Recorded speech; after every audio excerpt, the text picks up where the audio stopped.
Hey, live, and I'm staring directly at my microphone this time because last time microphone did not work. At least for the first 15-ish minutes before I noticed that it wasn't working. So, just to make sure it hasn't changed what microphone it thinks it's reading.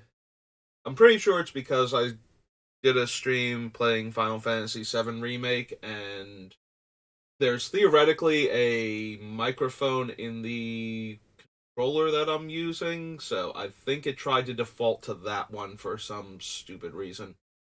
But anyway, now that I know that I'm actually being heard, so we started yesterday with our good friend, our new buddy. Well, it's not new, but he has a new card coming out. So let's pull him up real quick. So this is Jin-Gitaxias, as he'll appear in the upcoming March of the Machine set. We're just about into full-on spoiler week, so we should be getting more cards from the set. Sometime in the next, I want to say no later than Monday of next week, so 6 days from now. But anyway, we're going to be building a deck around Jin. I wanted to wait because I also am kind of interested in building one around Omnath, the 5-color Omnath that's coming. But I feel like we're going to see a lot more 3-color cards or more in the set. So I want to wait and see what what other cards Omnath will have access to. Whereas Jin-Gitaxias and before him Heliod, the Twisted Eclipse or whatever his title was, both of them seem very standalone. Like, they're not built around a mechanic of the set that we've seen so far, so they just, we don't need cards from the new set to make them work. And there's nothing to indicate that we will get something. Like, we might get some cards that work super well with them, and that might change a card or two on the list, but it's more like something we can build and then update. Whereas, if I wanted to build a Proliferate or Poison Matters deck, I would have had to wait for All Will Be One to be released, so I know all of the cards we had access to make sure what I wanted to do with the deck. Jin-Gitaxias is much more straightforward. In fact, the only thing about him that might possibly have been important is the fact that he does not bounce Phyrexians with Chapter 2 of his Saga version. And I do not care. Like, in fact, there's a very real chance that we will prefer to have our creatures bounced, since Chapter 3 will then let us recast all of them for free and replay all of their comes into play abilities. So, and all of their cast triggers. So it's unlikely that something being a Phyrexian, having access to more Phyrexians that won't get bounced in the next set, will actually have any impact whatsoever on Jin-Gitaxias. So, yeah, if you haven't seen him, front side is a 5-mana 5/5 with Ward 2 that lets you draw a card whenever you cast a non-creature spell that's at least mana value 3. And for 4 mana at sorcery speed, you can exile him and have him come back to the battlefield transformed as the Great Synthesis. And you get to draw a ton of cards. You do need to have 7 cards in your hand to activate Jin on his front face, by the way.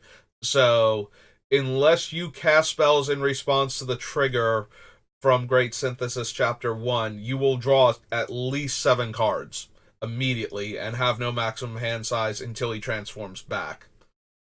So that's Chapter 1. Chapter 2, you then return all non-Phyrexians to their owner's hands. And then for Chapter 3, you get to cast as many of the spells from your hand as you want for free. Jin is worded in such a way that you cast all of those spells immediately, so you have to pick all of the spells from your hand that you're going to cast, and then put all of them on the stack in the order, so that way the last one you put on the stack is the first one to resolve, technically, but, in paper, it's pretty easy to go, okay, these are all the spells I'm casting. I want this one to resolve first, then this one second, and so on, and just line them all up so that everybody knows the order that they're resolving in. But it is last to first if you're doing this on, like, Arena or Magic Online or with people that are really super technical and want to know. This also means that if you draw cards or if you need to cast spells in response to the something else, that you won't know at the time that you're casting all of these things, you will have to pay mana for those. So you put all the spells on the stack at once during the resolution of the Great Synthesis Chapter 3. And then opponents get a chance to respond. So if they want to counter a specific spell, then is their time to do it. And you can't put a counter spell on the stack beforehand without having to counter one of your own spells that's going to resolve further down the chain. Or I guess you could target one of your own spells that's resolving before the counter spell and have the counter spell fail for having an illegal target. But you can't target. You have to target one of your own spells if you're going to put a counter spell on the stack. In fact, you would have to target one of the ones that's already on the stack, I believe, as you're putting them on. But yeah, so the counter spell will counter one of your own spells if you try and do it that way. So you would have to, and since you only get to play the spells at the exact time the synthesis resolves for free, you will have to pay for any counter spells you want to cast. And if you draw any cards from any of the spells that you're casting for free, those cards weren't in your hand for Chapter 3, and you can't add them to the stack now. Like, it's not like until end of turn you can cast spells for free, or while you control the Great Synthesis on Chapter 3, you can do this. Yeah, it's not an omniscience or an until end of turn effect, so you do have to cast them all right then, like at the beginning of your main phase 1, basically, or whenever you add the last counter to it. We did go over that yesterday. So yeah, that's Jin-Gitaxias and the Great Synthesis. And that is what we are building around. So we did the commander sets yesterday. Oh, don't you sass me. I hate when it does that, and I don't know why it does that sometimes, where it's just like, oh, instead of searching, I'm going to delete your attempt to search and try and make you input all of the things you want as search parameters again. And it's just like, no, none of that, and shame on you for trying. We did have a fun moment where I realized that certain command. So I've been complaining for a while about how on Gatherer you can't organize the commander sets based on collector number, only to find out that the first two commander sets are not organized the way all of the rest of them are. And somehow I've only ever tried to do those two commander sets organized by collector number. So the first and second commander set, so the one that was in like 2013, I think, is how it's organized, and the one from that's just like listed as Magic the Gathering Commander on Gatherer, and I think the one that's so it would be like 2 years after that, so it's like Commander 2015, like the first commander set after that. Those two commander sets, the unique cards from the commander sets are not listed in like, so every commander set after that, by collector number, the unique cards to that commander set, the ones that are appearing for the first time in the commander set, have the lowest collector number. So all of the colorless cards, then all of the white cards, then all of the blue cards, and so on, will have those collector numbers. Then the reprinted white cards will have a collector number that starts after the last land that's unique from the set. So if you put them in collector number order for any of the commander decks after the first two, you will only see the new and unique cards. Although there was one that was like weirdly botched where we only saw one land. I think it was the Strixhaven themed one. Came up with like it actually cut out all of the cards and we had to go back to Scryfall to look at them. So but yeah, all of the other commander sets do that. But the first two are just the collector's numbers are in alphabetical order and by color. But it does like if you have like a white card that's a reprint that's alphabetically first, that will have a higher collector number than a white card that's debuting in the set, which is not true for anything after the first two. So it is still jumbled for sets 1 and 2 for Commander. And I was always frustrated by that because I thought that was just how how Gatherer was doing it for some reason, and I didn't know why you couldn't get the collector numbers to work out. And somehow, I only ever tried the first two. I think I might have tried one of them once and thought it was working, and then tried to do it again with the with the earlier sets, and had it not work and been confused. Hey, give me 1 second, real quick. I'm gonna block out the screen because this thing popped up, and I want to get rid of it before it tells you anything. Because sometimes that message is a bit more personalized about what may or may not be wrong with my computer, and there we go. So I want to get rid of it without possibly showing a random piece of personal information that it thinks only I can see, because it's wrong. Yeah, I did finally figure out how to change it so that screen number 1 and screen number 2 are like how to make screen now. Weirdly enough, the main screen that I use to look at, that's right in front of me as opposed to the one to the side that I use for like OBS and whatnot. And the screen in front of me was screen number 1 in the system, but it was also the not the default screen for anything that I opened. Like everything normally opens on the left screen, which was a problem for things like Magic Arena, and when I was trying to play games on Steam, the games would also open on the left screen and they would be full screen. There's no way to move them other than by doing this weird convoluted dance. And while we were trying to figure out some other stuff with my computer, we found where we could change that. My brother and I were looking at it, and we found where we could change that. And then we had to do some other stuff because there were trade-offs for this one now being my main screen. Like, it's on the right and the other screen's on the left, but we accidentally changed it so that I had to move to the right of the one screen to pop up on the left of the other, because now this one was the main one, but it still wanted me to go to the right to get to the other screen instead of going to my left to get back to the left side screen, so that we had to flip around. But yeah, we got it all figured out. And so yeah, little peek behind the curtain. Weird things you wouldn't think you would have to do, but so yeah, now this screen is the main screen. So there's a couple little hiccups, like I always have to move OBS back over to the other screen every time I open it, but that's not anything super important, so whatever. But yeah, so it's been fun. We've been learning how to do new things. And now we are going to start building more of Jin-Gitaxias.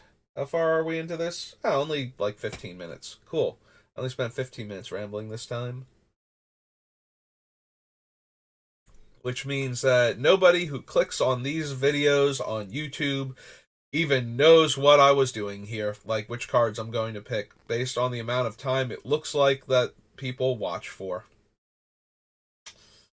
Yep. Alright. So, don't need Ancient Ziggurat. Don't really need our Armillary Sphere either. Bonesaw, Blackwater Element, or Brackwater Elemental. No. Green creature doesn't untap. -1 power to everything. Go to all of these. This is a little congested. 1 second.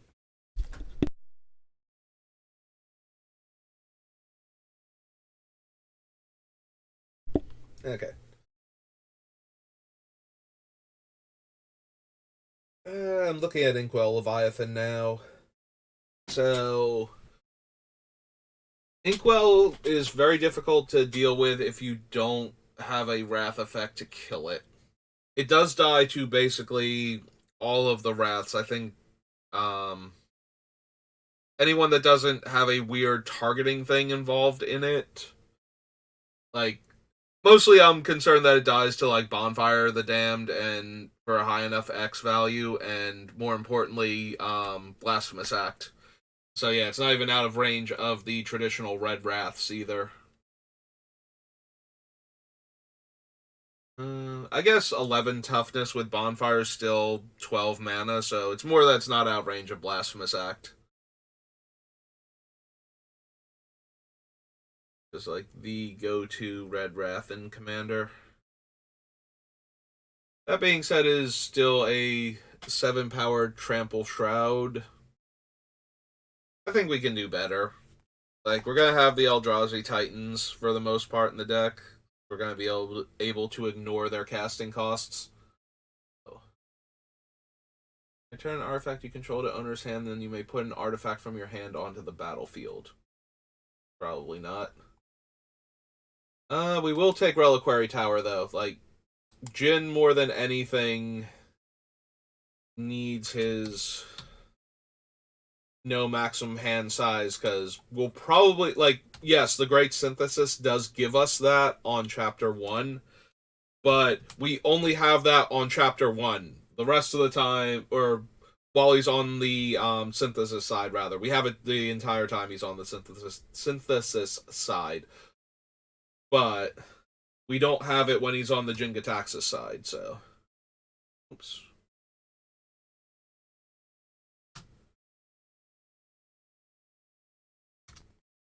There we go. So we want to make sure that we have no maximum hand size at any point in time, if at all possible. So yeah, we will be running Reliquary Tower. We might be running Thought Vessel. And there's a world in which we also run Venser's Journal, because we have a huge hand, so we might as well buffer our life total against damage while we're drawing lots of extra cards. Or maybe one of the other no maximum hand size cards.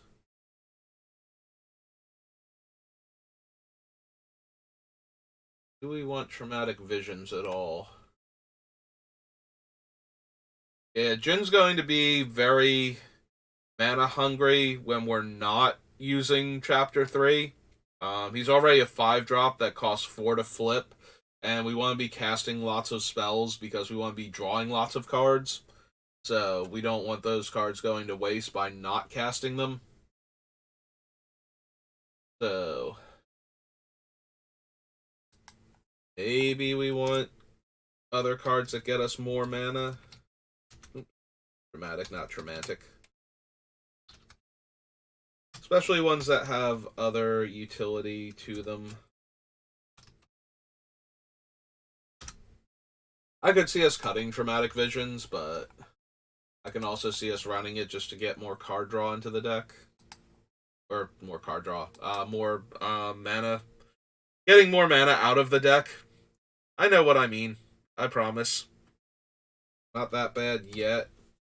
Give me a few hours of staring at the screen and we'll get there.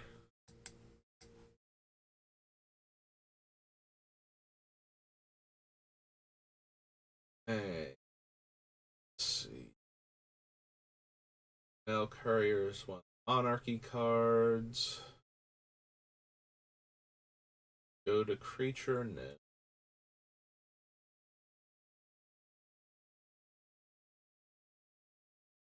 Alright, so we didn't take Expropriate before when we were building Gilead. We had it in there. Jin, we're going to be casting big bomby spells for free. I kind of want to cast the biggest and bombiest of them, so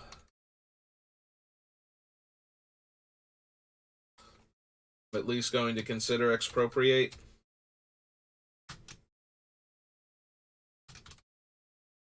I'm going to consider Expropriate. We'll probably consider Time Stretch as well for big bomby spells. Definitely Omniscience, and almost definitely Behold, or one with the Multiverse also have high chances of making it into this deck. That's Expropriate.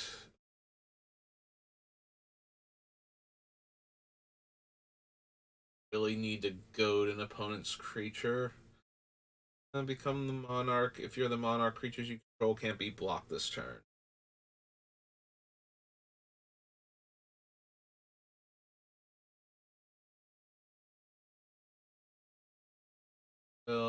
Crustacean. Stunt double. Okay. Take the crown. After that. The later core sets. Alright. See what we got. We do get to burn through sets very quickly since Jin is mono blue. There are a lot less cards we have to look at.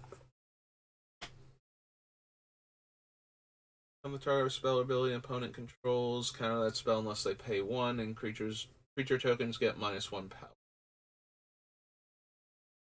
Yeah, Jin cannot run creature tokens very well, like he can, but they're all going to disappear every time you do Chapter 2 of the Great Synthesis, so...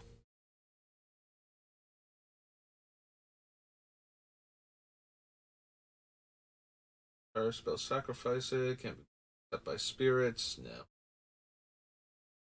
Detection Tower... If we're going to run Detection Tower, we'd rather run the other one that takes away Hexproof and Shroud until end of turn. I mean, we might have room for both, but... Destroy it. Exclusion Mage. With lands.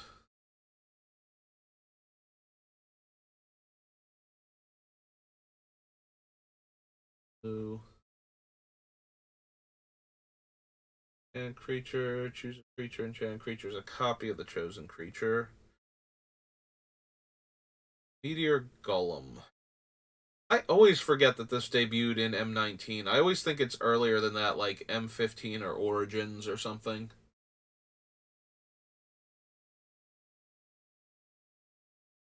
I don't think.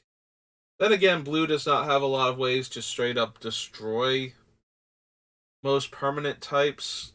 It's better at stealing them, and stealing them is rough because our opponents will get, like, especially creatures, they'll get those creatures back when we eventually have to do the thing where we bounce everything. So I don't want to give them their creatures back. Meteor Golem. 7 mana. A Golem Construct or a Golem? Okay. I forget who's a Golem Construct. I think it was the one that could untap artifact creatures like Galvanic Construct. That was originally a Golem, and they're like, but Construct is a creature type and it has Construct in its name. How is it not a Construct? So they but it would change its functionality to lose Golem, so they basically gave him both creature types, even though the two are like usually an either or scenario. It would enter the battlefield and it wasn't cast, exile it instead. Well, fortunately, we are casting all of our things, so this caller does not work against us. I don't know that we need this caller for our things. Ah, hey, it's Nexus of Fate. That was the card I was trying to think of the name of the other day. Yeah, no, I guess Meteor Golem makes sense when I think how far back Nexus. I mean, honestly, this would have been 2018 is how core sets work. Like they're always named. They always come out in the mid part of the year. They're like car models. So 2018. So that's 5 years ago, roughly. So that makes sense. Meteor Golem's been around for over 5 years, or just under 5 years now. But it does feel like he's a little bit older than that. But Nexus, I feel like the whole Nexus combo decks also feel like they were from way before then. I guess it's like pre-pandemic, post-pandemic type of thing, where this was like a year, couple years before the pandemic, so it feels like forever ago now.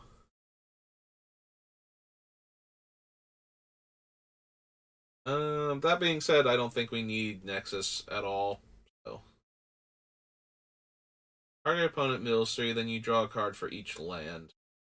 We don't get any real benefit out of milling players in general, so trying to use that as extra card draw seems like it's not Phyrexian Arena is the issue. Like, yes, sometimes we will draw a bunch of cards, and sometimes we won't actually get to draw a card, and the milling isn't helping. So,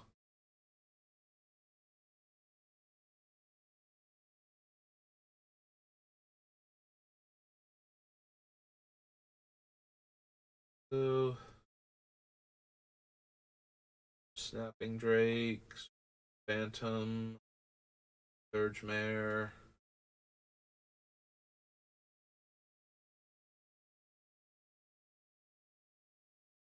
Do we want Tezzeret at all?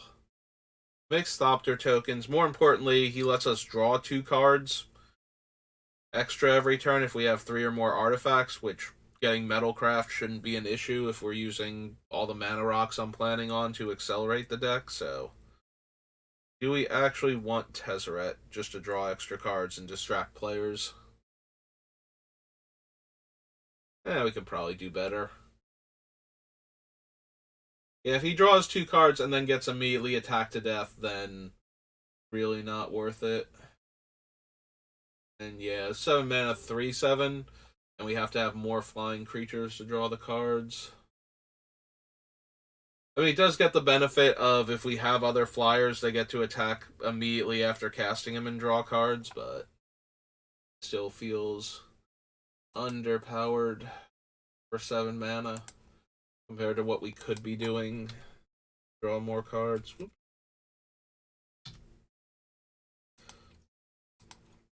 2020. Was 2020 the Flash deck? I think 2020 is the Flash deck. Like, we had Nexus of Fate, so I think 2020 is where the Flash deck starts being a thing. Alright, so Jin only bounces creatures.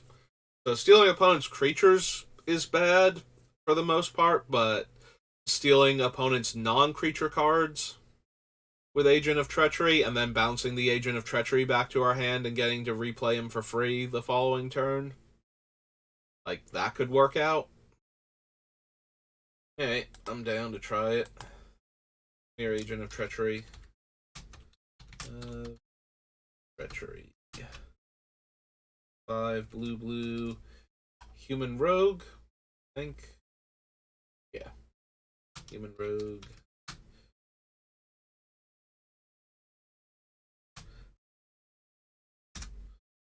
Alright.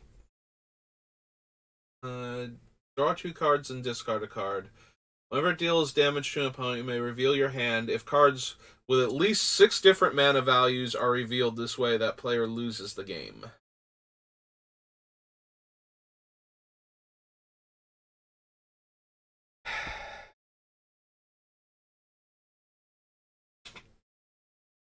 It's alright. It's not amazing.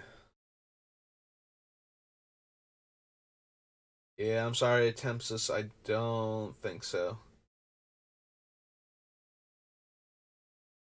Yeah, there's our flash creature. Like first one out of several I'm expecting to see.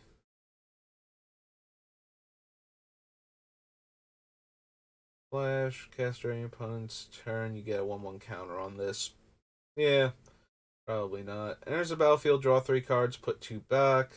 Dies shuffle into its owner's library and scry 2.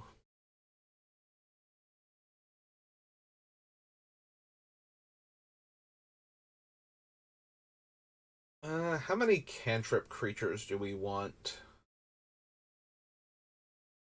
Because most of our spells will be cantrips. Anything that costs more than 3 mana and isn't a creature already draws us at least one card. But we need creatures because we can't just use spells that make tokens because the tokens will evaporate and we'll be down the card that made the tokens and have no bodies to show for it. So if we want blockers or ways to attack creatures early on, we're going to need ways to attack creatures, ways to attack like planeswalkers and opponents early on. We're going to need some number of creatures, and with the way Jin works, creatures that generate card advantage seem like the strongest things we could be doing. So looking at Cloudkin Seer, and I'm going maybe.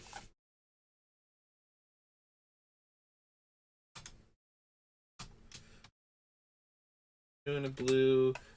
Fairy Rogue, Fairy Wood. Oh no, right. Cloudkin Seer is an elemental because this is the also the elemental set. I've forgotten that. Wizard.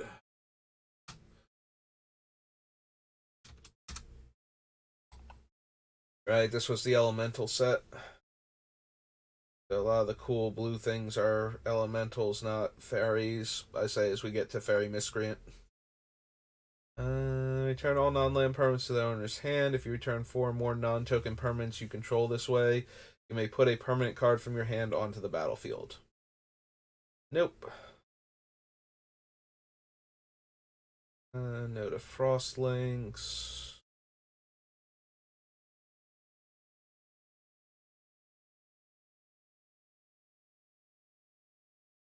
I mean, we might want Leyline, but we'll get to it in M11 apparently. So the Manifold Key. I don't think we need Moo at all.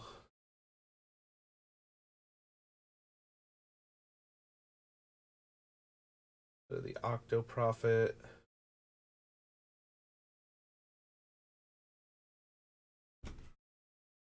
During your turn. Nope.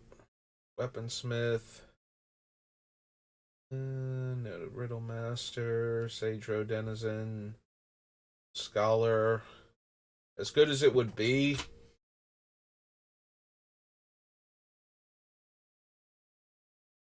yeah, this thing would be very impressive while we're resolving Jin's ability on Chapter 3, but other than that, it's a 7-drop, 3/3 Wizard, and that's super underwhelming. Like, very powerful if it can get into play off of Jin's ability and then live long enough to get recycled by the Great Synthesis again, assuming we didn't just outright win the game and we're just having fun valuing out.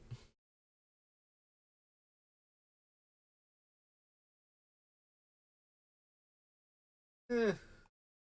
I'm looking at Tail's End, but it's like, yeah, I'm probably just going to run some of the other ones like Trick Bind and Disallow and maybe Summary Dismissal.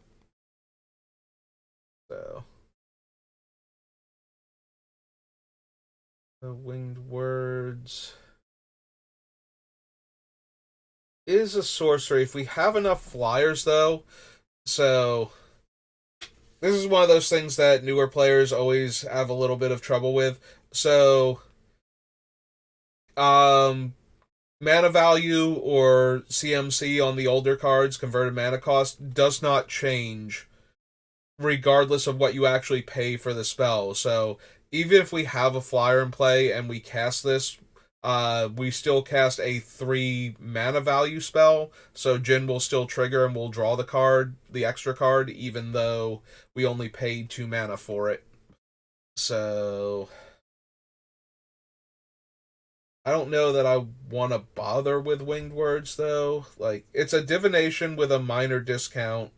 I'd have to have enough flyers and be okay with going, yeah, sure, I'll spend 2 mana on this turn to draw a card, to draw 3 cards. but only if Jin's in play. Otherwise, it's 2 cards. So Jin has to be in play, and I have to have a flyer, and then I get to spend 2 mana and draw 3 cards, which is still kind of a bargain. Ancestral Recall for 1 more mana on demand, as opposed to having to wait 3 turns for it to resolve or jump through 30 hoops. Might be worth it. We'll consider it. I'll probably wind up cutting it because we won't have room for it. We'll have better card draw spells, but... Oh no, not an instant. It is a sorcery. It is straight up a divination.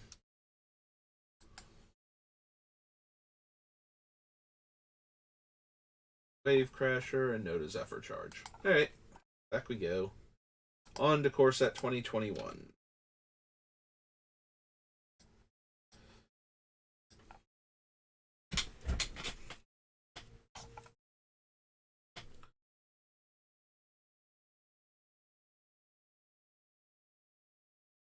Bird, cat, dog, goat, ox, or snake shouldn't be most of our creature types.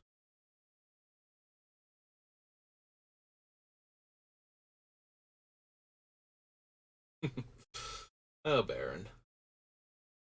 I don't think we need Chromatic Orrery. Don't want a discontinuity most of the time. Breath, Ghostly Pilfer.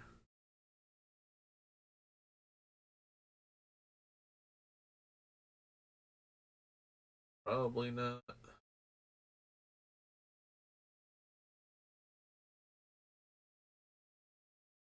Nope.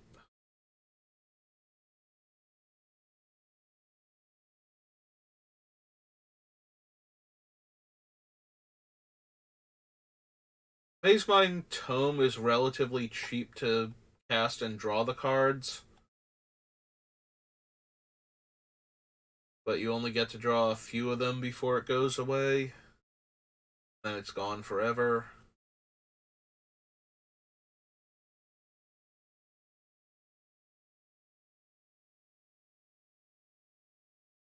It is cheap, though, is the issue. So it does draw you 3 cards, right? Oh, 4 cards. There are 4 more page counters on Mazemind Tome. Exile it.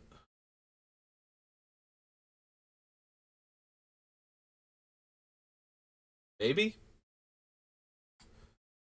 Probably not, but maybe.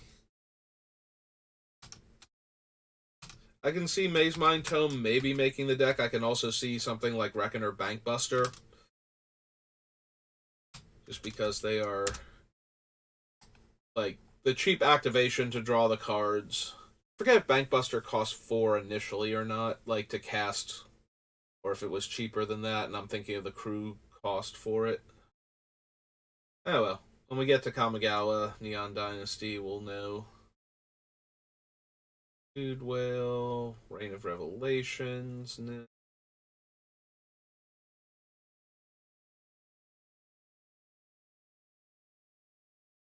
Sanctum.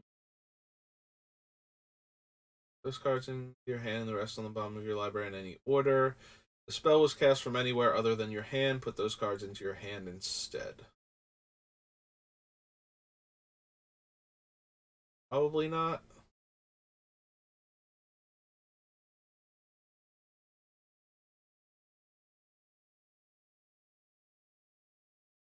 Robot, Spark Hunter, Spine Megalodon. No. Yeah, much as I love Sublime Epiphany for how much value it has, that 6 casting cost always going to kill me.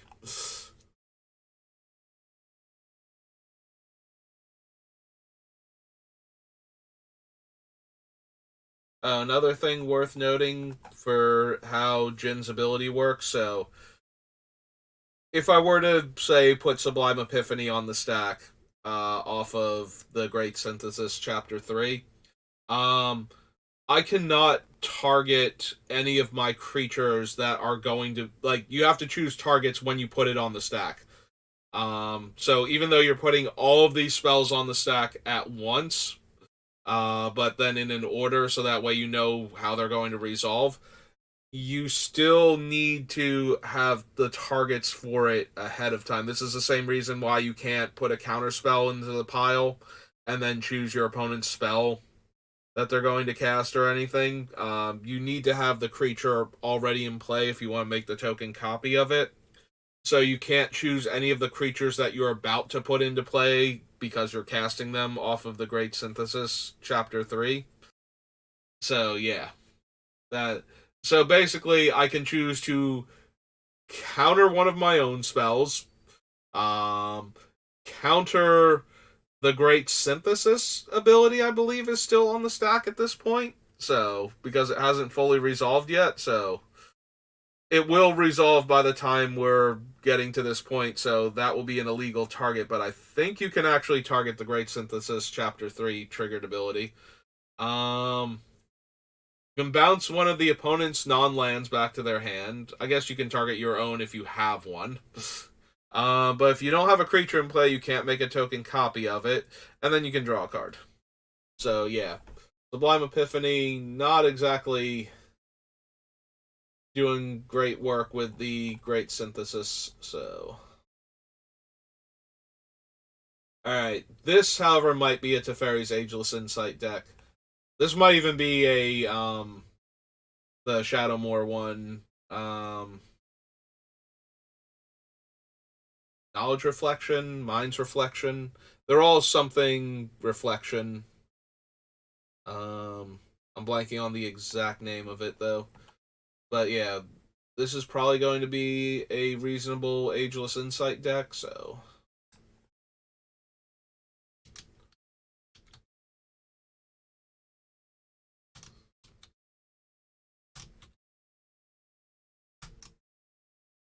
Oops, two blue, not two.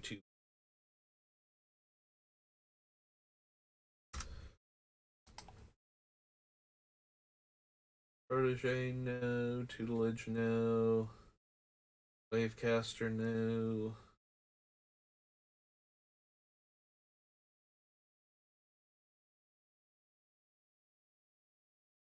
Nope, sorry, Tome Anima.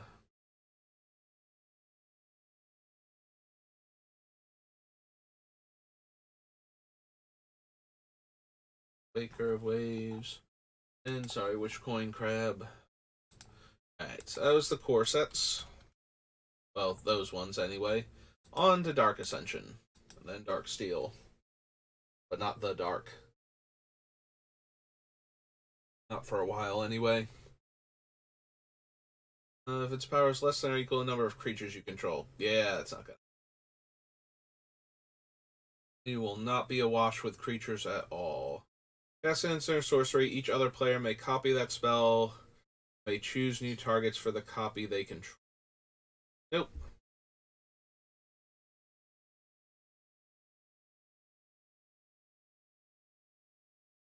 Okay. The wires for my headphones were like scraping against things. I want to make sure that they weren't getting picked up by the microphone, but it doesn't look like it. So, but I hear it very loudly in my ears, so I want to make sure it wasn't getting through to everybody else. Also, I scroll too fast past stuff. Feel it like, yeah, we stopped it. I remember Curse of Echoes and not thinking that that was where we wanted to be. Hood. Mind Crusher, no.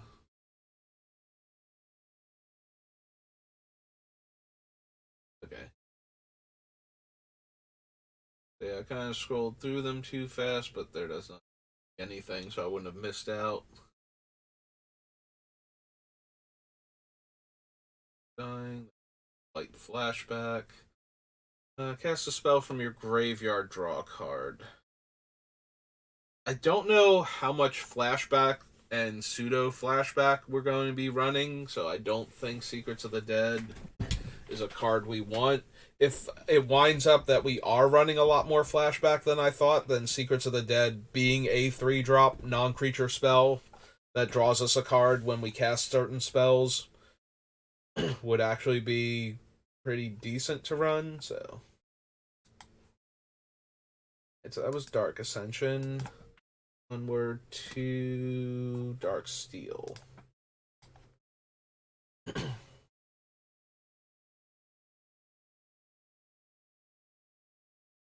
Ether Vial.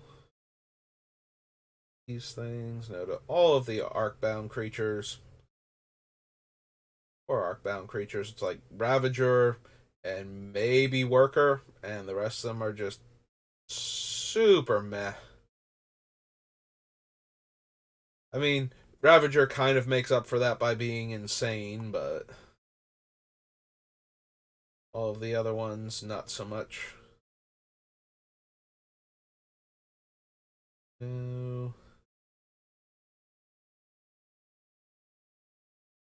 Rest into Graveyard. No. Dark Steel. Forge. Don't think we need the ingot.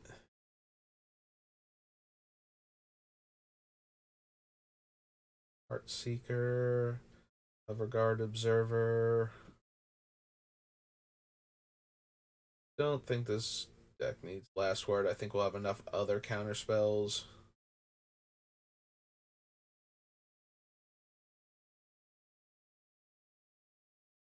Alright, do we want Memnarch at all? Stealing opponent's creatures, again, terrible. Memnarch himself is very expensive, both in the initial casting and how much mana he needs in order to steal things.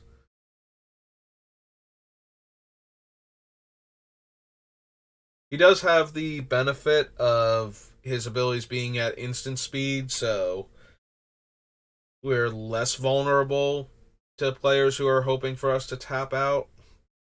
Yeah, I feel like getting Memnarch into play before the Great Synthesis Chapter 3 happens is less likely and not as good. And once we've gotten that chapter off, we should have way better stuff than him. There was a time, though, where Memnarch was one of the most terrifying and obnoxious commanders. So, I think he's gone down a bit since then, though. Like, I'm sure there are still very good Memnarch decks that are super focused on getting him into play quickly and safely and activating his abilities frequently, but Memnarch himself, as a card in the 99 as opposed to the Commander, probably not that impactful anymore.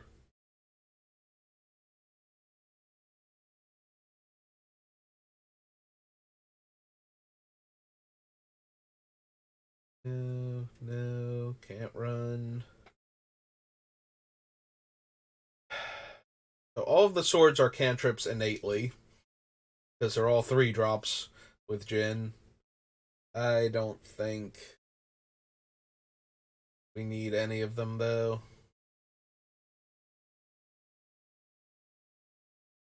Hey, it's Trinisphere. Unfortunately, Trinisphere does not actually. The same reason that we still get to draw the card, even if we don't spend 3 mana on the spell, means that if we're forced to spend 3 mana on the spell, we don't get to draw the card just because Trinisphere here upped our casting costs. So,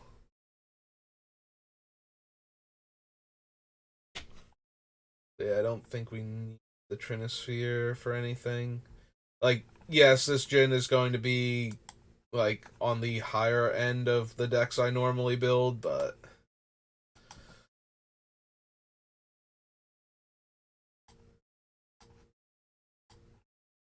I don't think I need Trinisphere for anything, so. Alright, on to Dissension and a whole host of cards that are secretly not monocolored even when they look like they are. Looking at you right now, Court Hussar. Don't need the Bombshell. Mills 3 cards, cast a multicolored spell. Nope. Stealing creatures with the Cytoplast guy. Nope.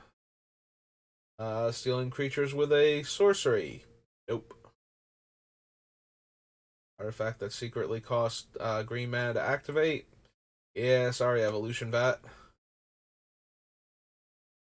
No. No. Use Vessel is no, right? Yeah. So the Sages. Flax Manta. I don't think so with Psychic Possession. Need to be making our opponents draw a lot of cards in order for us to get a lot of card draw off of that, and I don't feel like it.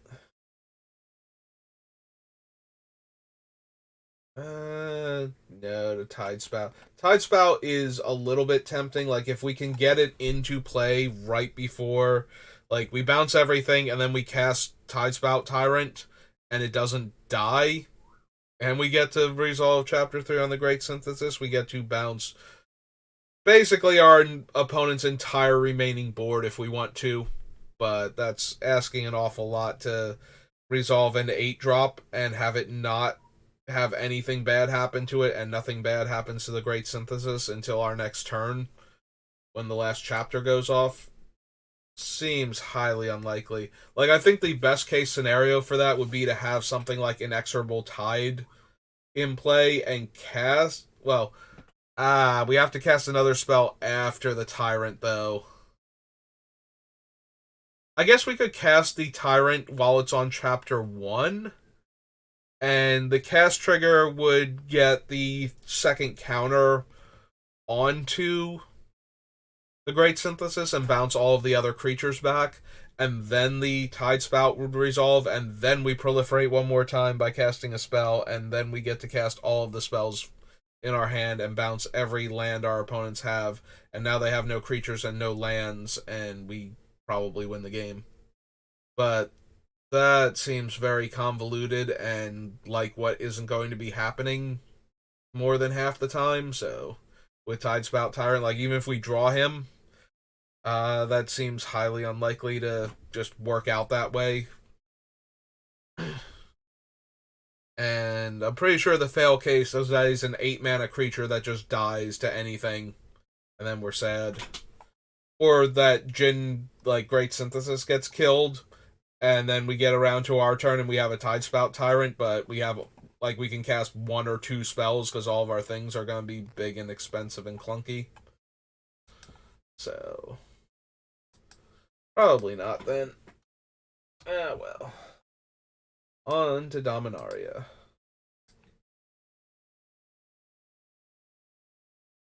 I forget if there was anything fun in Dominaria for this type of deck. I don't think so, but maybe.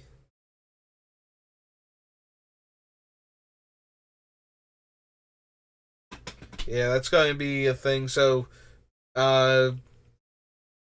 effects like Kicker are additional costs, and those are not included when you're allowed to play the spell without paying its mana cost, the way we are with Great Synthesis. So, you can pay the Kicker if you have the mana or whatever other resource it's asking of you and you want to. Like, if we cast Blink of an Eye for free, we only get that blue and 1 taken off, but we can pay the additional blue and 1 for it, and when it resolves, we'll draw the card in addition to bouncing the thing. So, cast a historic spell, scry 1.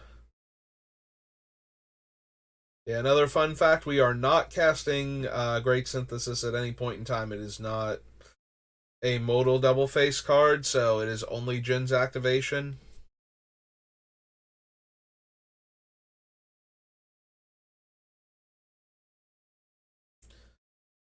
No, no.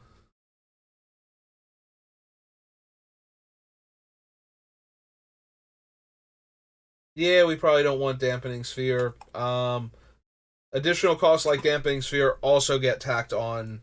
So, if we had one in play to stop other decks from doing cool things when our Great Synthesis happens, The first spell that we cast will be for free. The second one will cost an additional one that we have to pay. In order to cast it at all. Otherwise, we can't even put it on the stack. And so on in that manner, 2, 3, and 4. So even if we wanted it to shut down other decks, it would be a real hindrance to our deck the turn it's trying to do the cool thing. So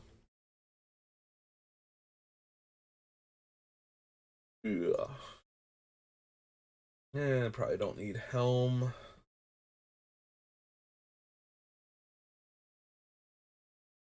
Clutches either. There's familiar.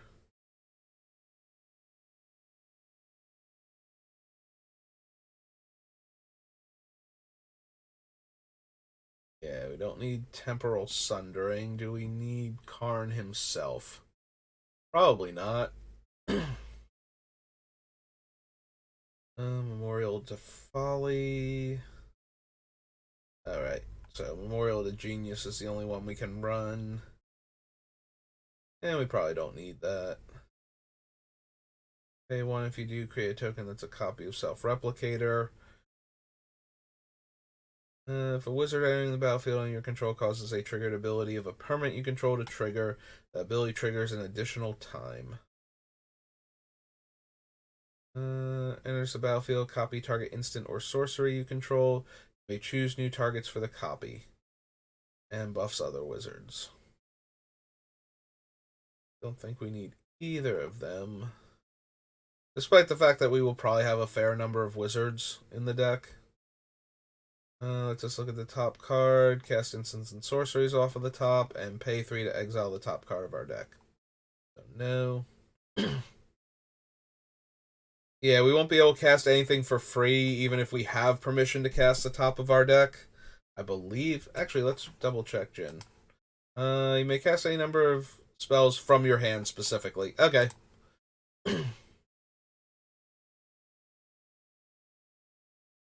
Just double checking, because there are scenarios where it's like, technically it would let you cast them because, you know, if you have permission to cast them from that location anyway. I don't know how that would work with, like, if you were allowed to cast the spells for free, how that would work with the future side effects. I think until the spell is on the stack, you won't get to see the next card down, but I don't know if you can keep going at that point in this hypothetical scenario, because that is not what the card actually does, and none of the other ones do that as far as I know either, except for the once per turn with one with the multiverse. And it's not all at once during the resolution of another effect either. Top 5 cards, reveal an artifact, put in your hand, rest on the bottom. Probably not. Anything for the Mirari Conjecture.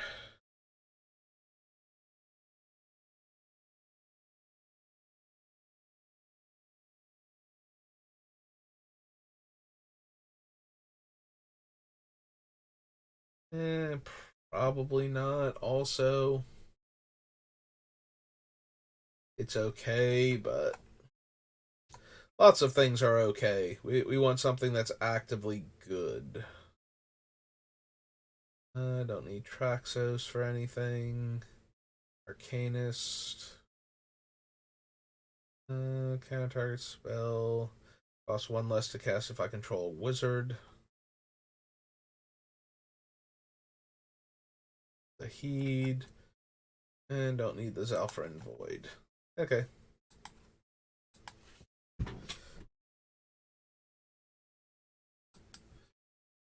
Oh no, not remastered, sorry.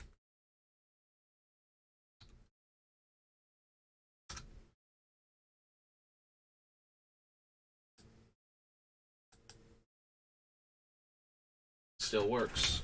Even though I hand typed it in, or if it's gonna get mad because it's lowercase or something. Each player's draw step, that player may draw an additional card. If they do, their spells cost 2 more to cast this turn. Probably not. They draw a card. If you do, discard a card. Triggers only once each turn. Aether Channeler is another 3 mana 2/1 that can draw me a card when it comes into play and has other options. So maybe. Aria United. Alright, so Aether, what was his name again? Aether Channeler? Yeah.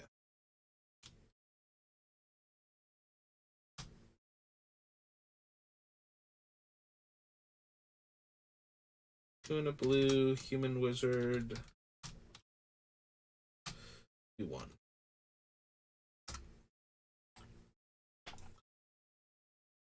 Combat Research deals combat damage to a player, draw a card, but it's an enchantment that can easily get knocked off by having the creature bounce back to my hand, so. Graveyard. No, I don't think so. Cosmic Epiphany.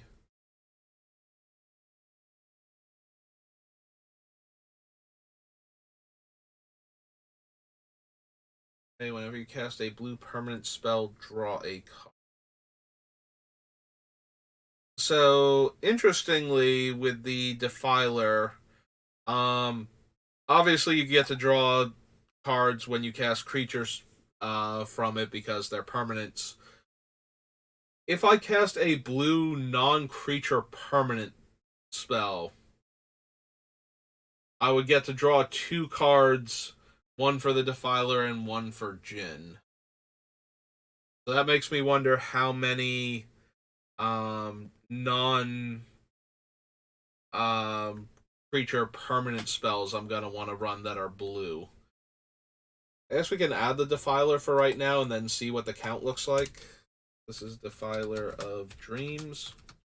Yeah, if I'm casting blue planeswalkers and blue enchantments and, actual blue artifacts as opposed to colorless ones, then we could not dreams. Then we could potentially be drawing even more cards. This thing's 4 mana, right? It was something dumb like that. Oh no, it was 5 mana. I could have sworn this thing was like randomly also 4 mana and a 4/3 flyer.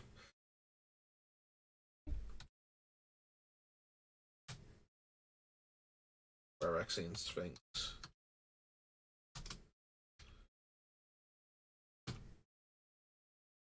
Maybe there was something else in this set that was like randomly a 4 power, 4 mana flyer. Scry.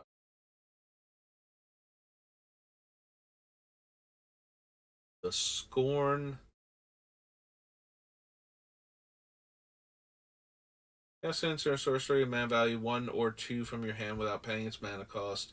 Sell target instant or sorcery card from your graveyard, copy it, you may cast the copy. Thank you.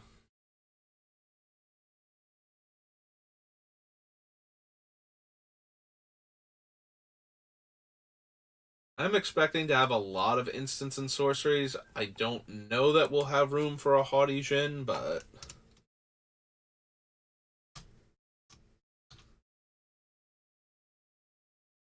like we already have Baral, but there's a chance we want others. Jin Wizard, just Jin.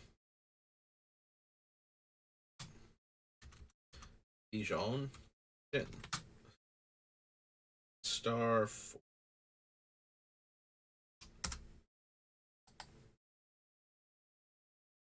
Hero's Heirloom, Impede Momentum. Dexnet, Living Legacy, probably not.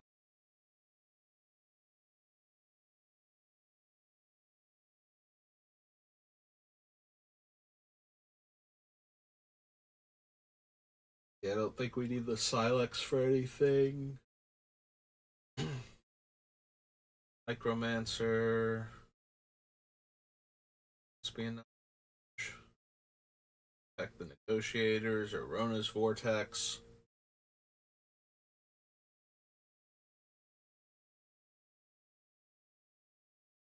think we need to store up.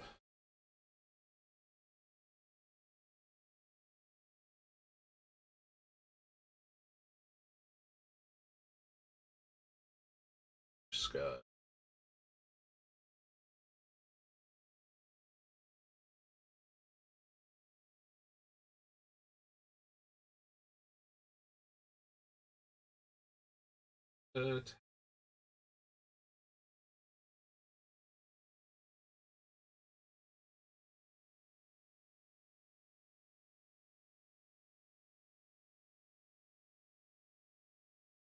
Destroy all creatures. For each creature destroyed this way, its controller gets a 2/2 black Phyrexian creature token.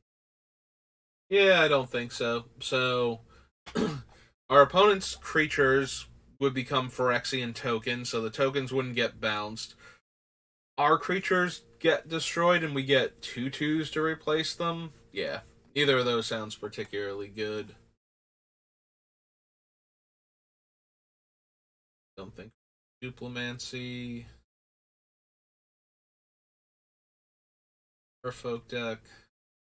Can't run Mind Singer because of all the other colors.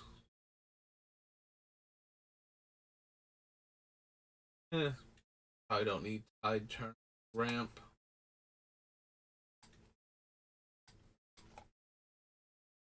That was Dominaria United. Alright, so theoretically, we can do this, and we'll be able to reorganize them, right? We hit add, and this is going to work. Alright, so I believe it did too. I think the Dominaria United commander decks were both heavy into multicolor, so there were very few monocolored cards. And so we have Emperor Mihail, who was actually one of the set booster ones. He cares about merfolk, so we're not going to need him. The mana rig happens when we cast multicolored spells, so no. And no. I would like to take my extra turns that I'm thinking about putting in the deck, so no to the Hourglass. Tap add colorless. One mana of any color, spend only to cast a multicolored spell. Helping. They have triggered ability you control from another legendary source that's not a commander. So notably, even if Jin is legendary, he's not even legendary on the Saga side, but he would still be our commander even though he's in Saga mode. So even if he was legendary on the backside, it wouldn't help. Enters the battlefield tapped under your control. Either untap it or tap target non-land permanent. I think so, and then we're into the reprints. Okay. Here. That was Dominaria Commander. Masters, Dragon's Maze, which shouldn't have much for us, if anything.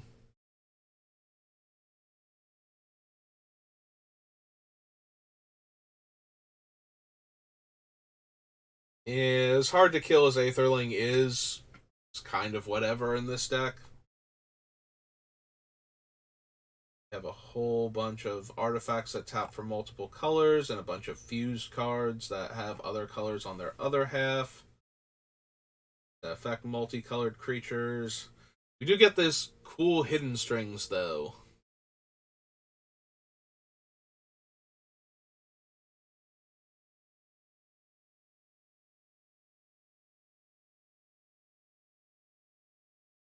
Six, Defender.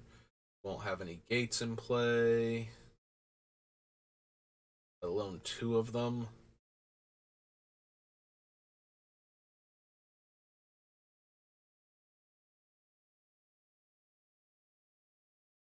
Go to Trait Doctoring. The top four cards of your library reveal up to two instant and or sorcery cards. Put the reveal cards into your hand, put the rest on the bottom. Do not think so, and Windrake.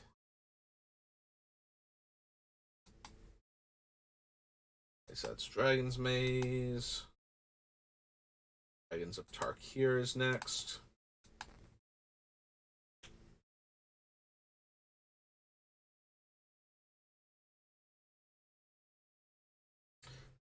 Statue, no, the Carp.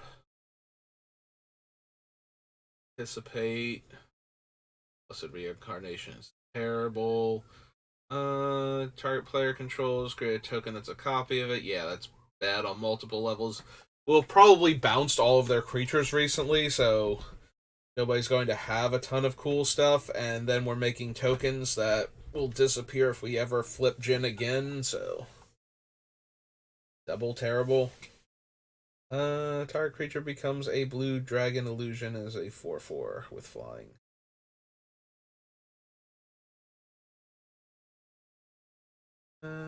Dragon spell can't be countered. Draw 4 cards. Eh. So spell fist, encase in ice. That. +0/+3 and hexproof until end of turn. Nope. Blocked and megamorph.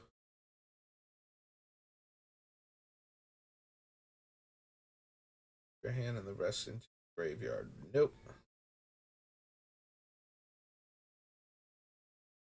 And then tap Giant's controllers on tap step and cost 2 more to target it. You control enchanted creature. When a creature enters the battlefield under opponent's control, attach illusionary gains to that creature. Nope. I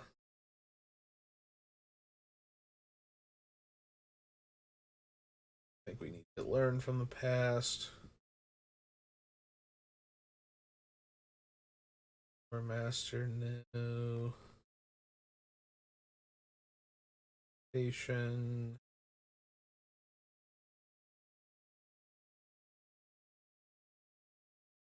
So far, no to all of these.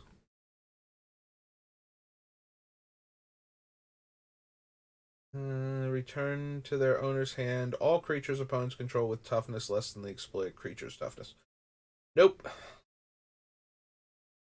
Cast face down creature spell, pay a mana cost to turn a manifested creature face up, or pay a morph cost.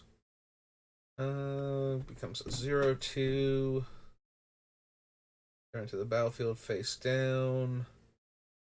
Morphs for 5, so no. Top 2 cards, put one in your hand and the other on the bottom and rebound. Nope. Target creature spell. Probably not.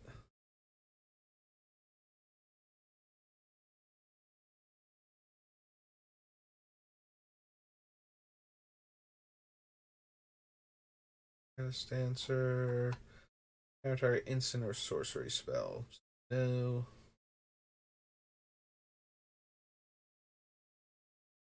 Flyer.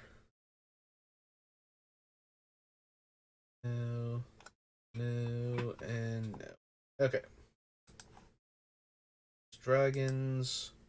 Next up is dual decks. Nope, I can't scry because they all have like such long names.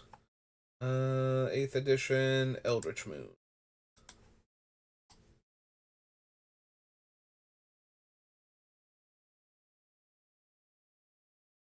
Alright. Run any of these because they have other colors hiding in them. Don't need the advanced Stitchwing. Go to Chilling Grasp.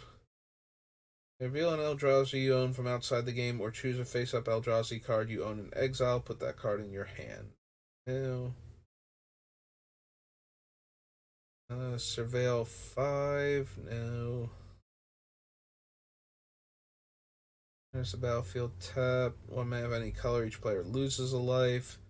Each player has 10 or less life. It becomes the essence of Emrakul or whatever.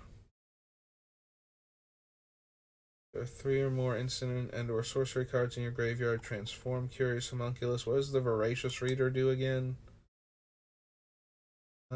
Prowess and my instants and sorceries cost 1 less. Eh.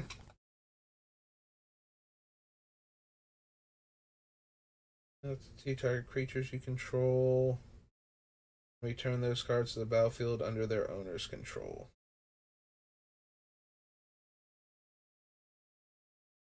Yeah, I don't think we want the docent because it's going to run into the same problems as all the other token makers. Um. Oh, that's another thing too. It's not like we can even run these things and then recast them off of Jin and then get a bunch of tokens from the other spells because they need to be in play when you cast an instant or sorcery. So all of the spells that we're casting for free, they will not be in play to see us cast them because they all have to be put on the stack first. So they'll all have been cast already by the time any of them resolve. So no free extra tokens that way either. Um, Emrakul, on the other hand, can absolutely just slam it. So, Emrakul, Promised End.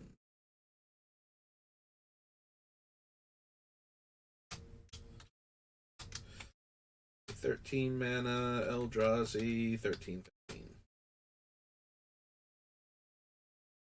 Decimal point again.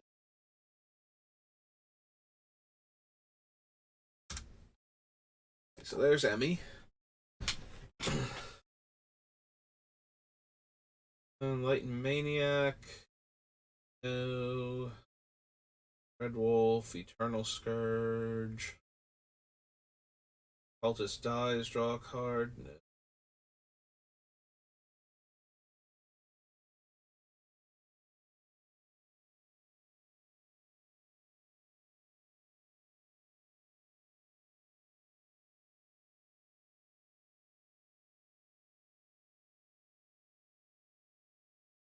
You may exile another target non-token creature. If you do, becomes a copy of that creature until end of turn. Return the exiled card to the battlefield under its owner's control at the beginning of the next end step.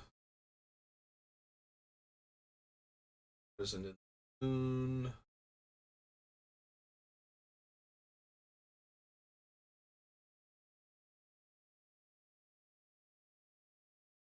Cast a spell, sacrifice Lunar Force, and counter that. Under Dilation. Opponent casts their first spell each turn. That player exiles the top card of their library. If it's a non-land card, you may cast it without paying its cost. Eh.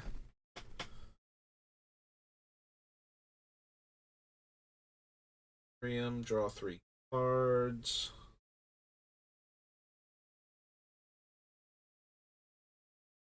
Summary Dismissal, which even more so in a deck where I don't have access to the other colors,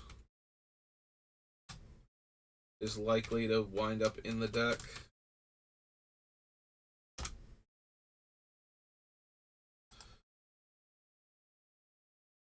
Fires, no.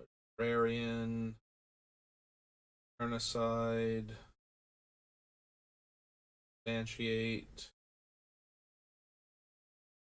Nope, don't think so. Okay, so Eldritch Moon, Masters, Eventide. Another set we're unlikely to find a bunch of cards from. Nope. Turn a permanent you control your own. And no. Ah, that's true. This is where Dream Fracture is from. That might make it in.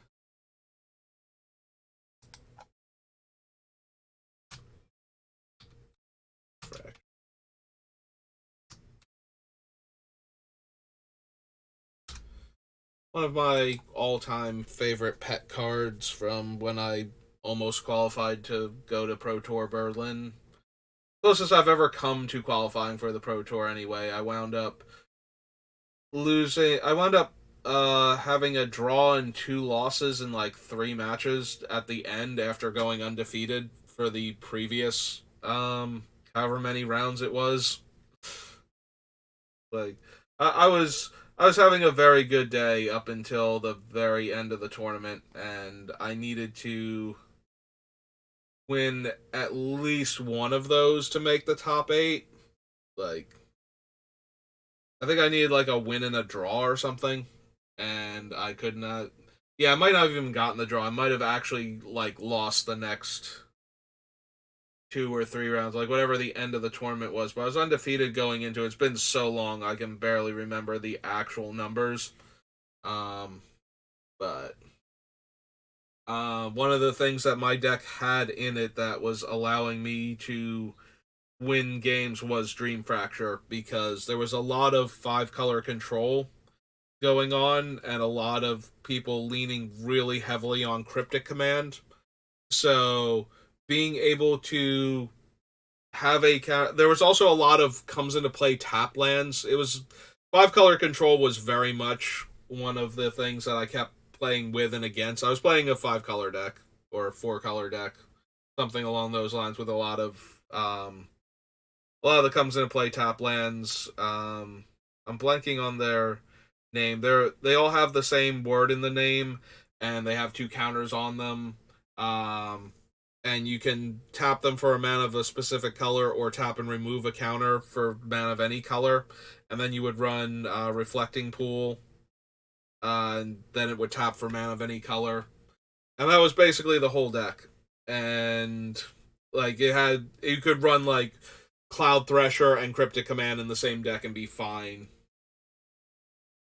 So there was a lot of decks that look like that running around, and one of the big things is Cryptic Command was like the counter spell in the format. You would counter their spell and then bounce something else that resolved, or counter their spell and draw a card. And yeah, sometimes you would tap out all of their guys and draw a card and go for the Alpha Strike for the win. But for the most part, it was being used for counterspell and then one of the other modes. So let me get a sip of water. So a lot of people played like, if the opponent had Cryptic Mana up, you had to worry about it. If they didn't have Cryptic Mana up, they were vulnerable and you should cast your spell. A lot of people were playing like that because it was true. Like, nobody was really running any of the other cheaper counter spells because they were all medium. The other one in the format was the fairy one for 3 mana that couldn't counter fairies, and fairies was also a big part of the metagame. So you did have to worry about that because fairies could also run Cryptic Command. So yeah, it was the other deck you had to really worry about, and then there were like other things like Token Town and whatnot. But anyway, so Dream Fracture gave me a counter spell that could counter fairy stuff and could come in underneath when it looked like I could counter a spell. And I caught a bunch of people with Dream Fracture over the course of that tournament in order to get wins. Like, they assumed I did not have counterspell mana available because I did not have 3 blue and 1, and they were very wrong. And Dream Fracture lived up to its name because it ruined all of their hopes and dreams of making the top eight. But yeah, that was. I had a very good run with that deck, and I got lucky quite a few times on top of that, but the fact that Dream Fracture actually did exactly what I put in the deck to do, which was to catch people that were playing around Cryptic specifically, and making them think that it was safe, and then it wasn't, and getting a counterspell online a turn sooner than normal in that format, because everybody was playing a little off tempo with the lands coming into play tapped a lot of the times. So, oh, the Vivid lands, that's what they were called. Vivid Grove and Vivid Stream and Vivid Marsh.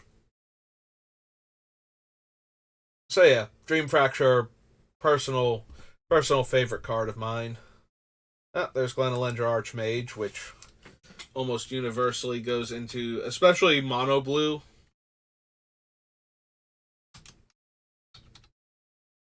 I think it's just too good. Unless you're intentionally running no creatures.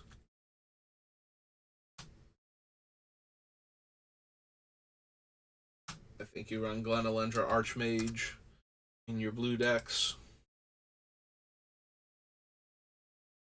Idle Thoughts should never be working with our deck. Like, almost literally should never be working. Um, that is one of those opponent had to resolve a Wit's End or Amnesia or something on us in order to be empty-handed. No to Sanity Grinding. No to Wake Thrasher, I think. Yeah, Wilderness Hypnotist, no. Back we go. Onward to Exodus.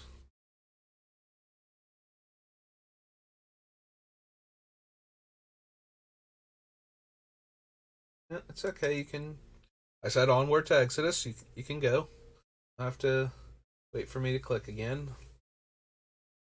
No to Aether Tide, City of Traders, Coat of Arms. No, no, no.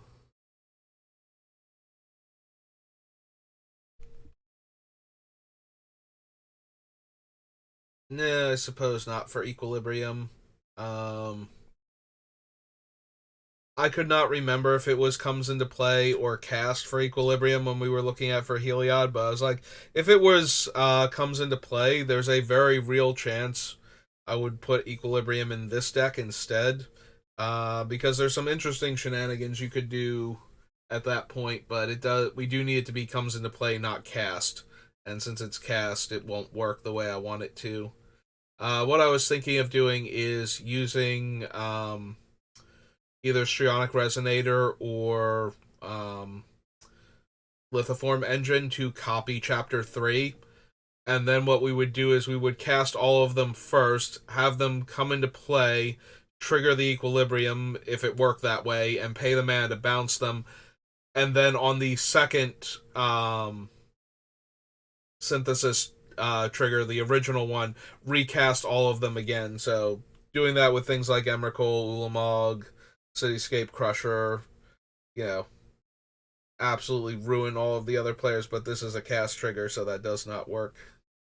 I couldn't remember if that one was the cast trigger or not. I don't think we're going to bother with the Cloudstone Curio. I think that one's probably the bounce then. Well, I should probably run Forbid, even though it seems a little bit of an antithesis to our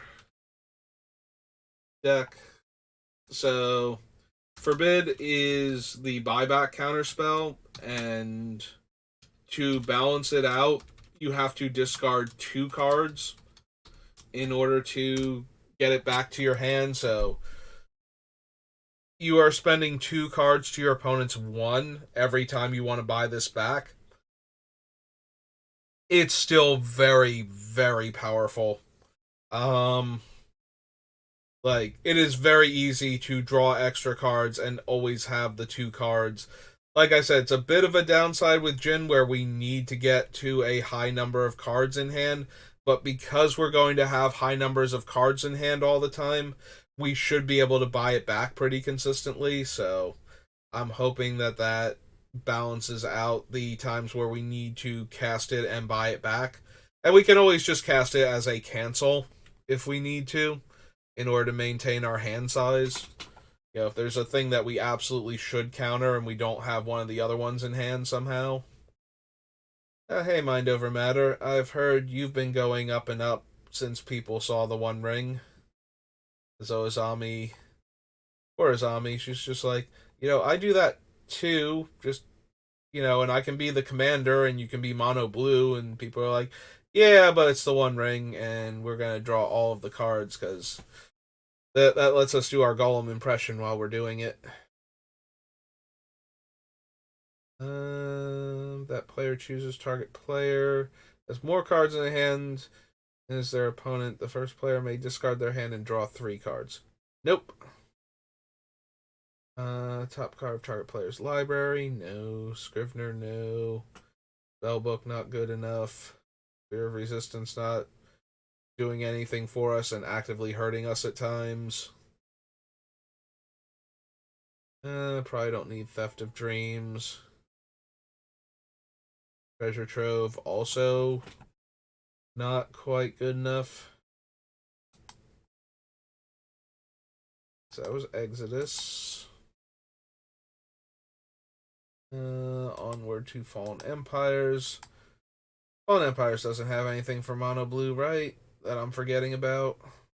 No, no, no. Definitely not. No, no, no. Lands, no. High Tide, right.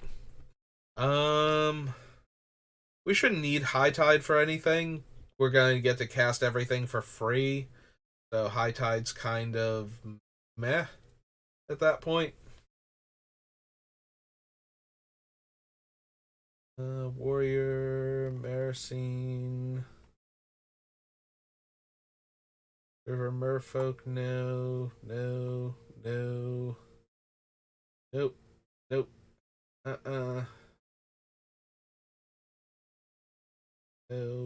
no, no, and no. Okay. We've checked all of the Fallen Empire cards, and we can now move on to Fate Reforged.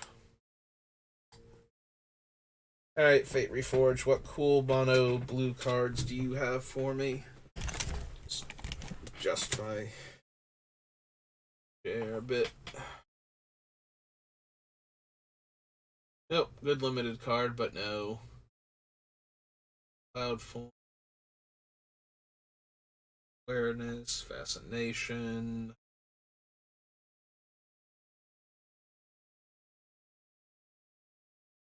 Trader, Rune Mark, Sage.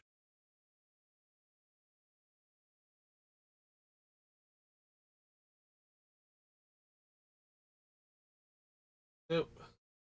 Draw an additional card, then discard a card.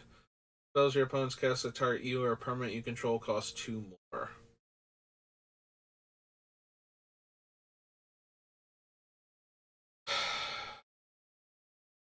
I don't think I need either of those modes. Getting to draw an additional card is super helpful.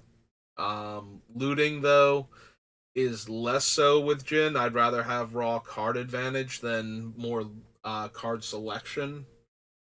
And the dragon side's like, yeah, then Jin's what, 4 mana to target, but that's still only okay. I think we looked at another card that had similar things going on for it, and it's just like, yeah, end of the day, probably not.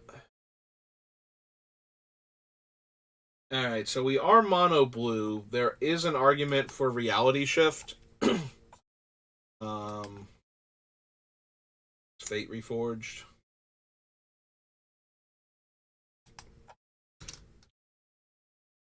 Yeah, reality shift is one of those super weird cards. Kind of in the same vein as what's its name? Chaos Warp, where it's not very good at what it does, except that it does it in a color that normally can't. So, Reality Shift exiles a creature and then manifests the top card of its controller's library. So, your opponent gets a face down 2/2 creature that could be turned face up for its mana cost and become whatever scary creature it might have been if it was a creature at all. Reality Shift is 2 mana in blue to exile target creature. Just straight up, that creature is gone forever. Like, that's not something blue can normally do. And normally when blue does this, it gives them the creature, like, instead of giving them a 2/2 at random from the top of their deck, normally what it would do is flip over cards off the top of their deck until they hit a creature and get to put that creature into play. Commander is very rife with powerful comes into play abilities on creatures. That is one of the main ways you make sure your creature does something, even if it gets killed, so you're not losing all of the value from trading one for one or worse with opponents' removal spells. So the other ways you do that are continuous effects on the creature or activate abilities that you can activate immediately. Uh, all of those help you circumvent the downside of, hey, I played a creature and it died now and I spent all this mana on it.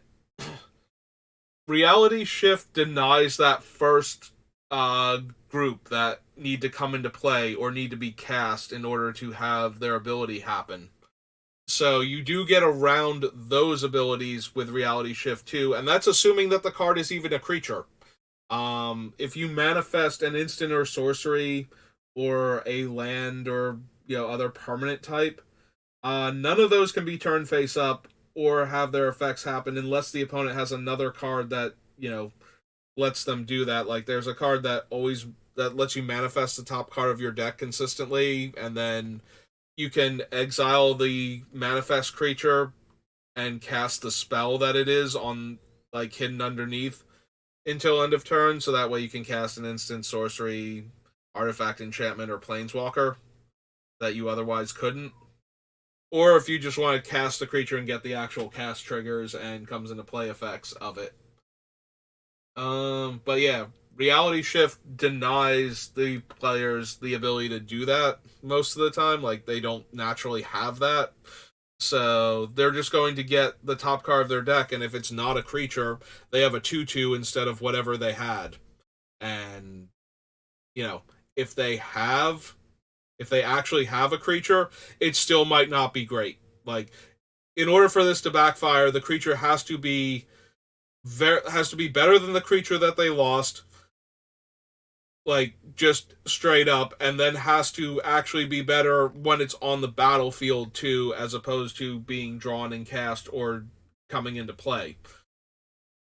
So that's a lot of things that have to go right for the opponent for them to get ahead for you casting this. And they did still at least lose their other creature that you felt was a problem for you, and they were going to draw this creature anyway because it is the top card of their deck. So, it's not like the only thing that you are probably sad about at that point is that you didn't save Reality Shift for that creature instead, is what it comes down to. And if that's the scenario that you're in, you probably still, you can't know that that's what you need to save it for, so you're probably still better off than you would be if you didn't have Reality Shift in your deck anyway, so. And again, it's a way to get rid of a creature in blue for cheap that does not gain control of it or just bounce it back to the owner's hand. Because we already got plenty of bounce going on, and stealing creatures is terrible in this deck. So.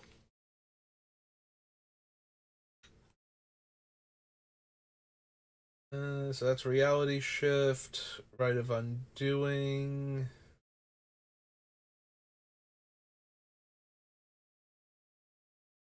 No. Sage Eye Avengers. No.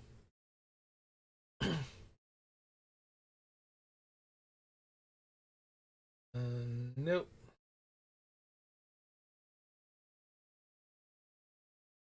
To the Silent Tempest, because we can't.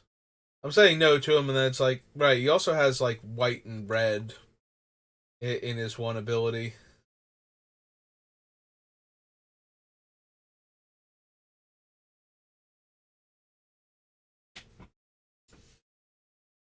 Notice Skullkeeper. Notice a plant form.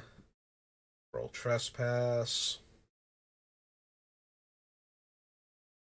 Run Torrential, or Torrent Elemental, rather. Don't think we need Ugin. Pretty sure by the time we could get Ugin into play, we should already be winning. Nagas, and right into being. Nope. It's Fate. After Fate, we have Fifth Dawn. Then 5th edition.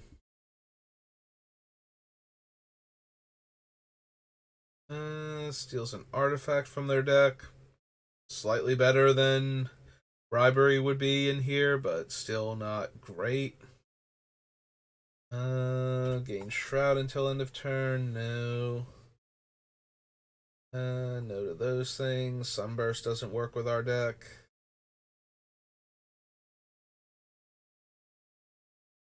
Beacon. Don't need Blink Moth Infusion.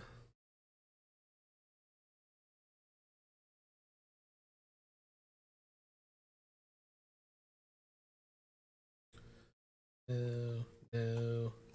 I don't think we need Crucible for anything. Yeah, probably not. Unless you pay its mana cost. No.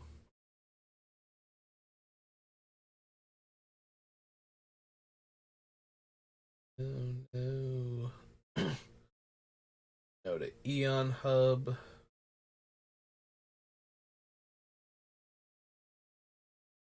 Scry 2. No, I don't think so. No. No.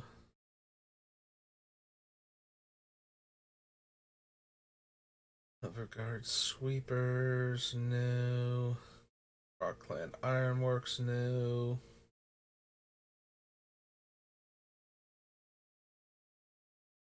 Bad Prism. Plasma Elemental. Possess Portal. Yeah, no. No to you, Possess Portal, and your refusal to let me draw cards.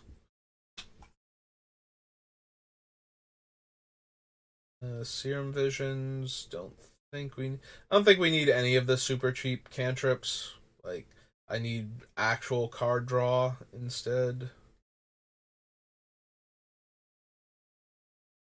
Although I will take spells that do other things, that do things well enough. But yeah, any of Blue's card selection cantrips, I don't think we actually need for the deck. So discard a card. No. Shackles. So normally stealing an opponent's creature is bad, but the primary reason stealing their creatures is bad is because we will lose the thing that gave us control of the creature.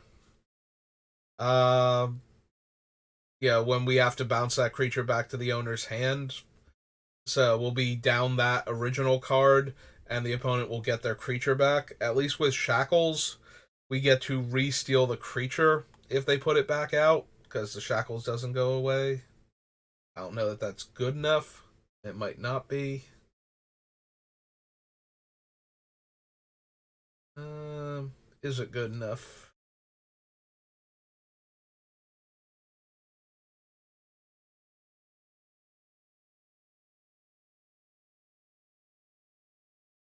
I suppose we can consider it at least. So this is Fifth Dawn.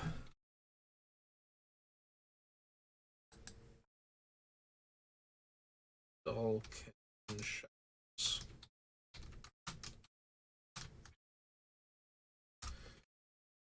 Yeah, that's the big thing about Vidalcan Shackles is that we will still have the shackles normally, or they'll have been destroyed and the opponent will have gotten their creature back anyway, so it doesn't matter when we bounce it back to the hand. I don't think we need Wayfarer's Bauble.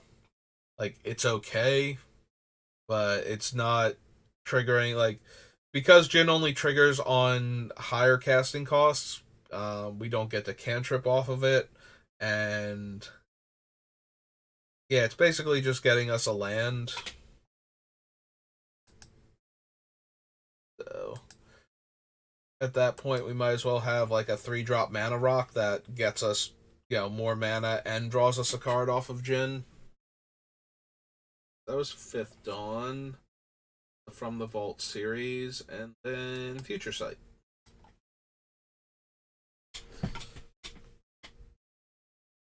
All right, Future Sight, what have you got for us this time? Go to Memorial, Arcanum Wings.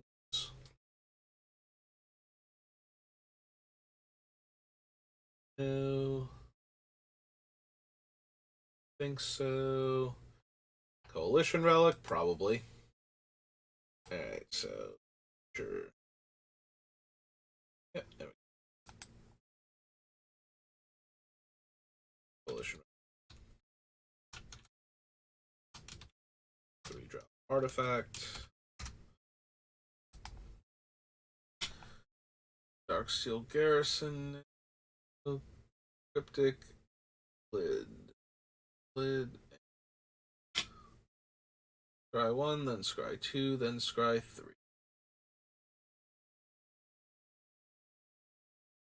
Play. Site. Proceed. Trader. Leaden Fists. Return target creature with mana value X. Hand.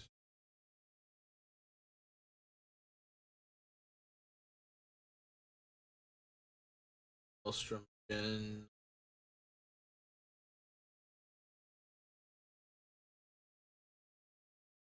Vegas of the future. Probably not. Merrick Sliver. Mystic Speculation. Nyx. Pact of Negation. Pact of Negation we might want.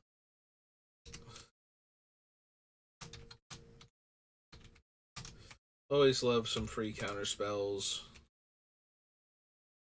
Letting us tap out and still protect our cool things.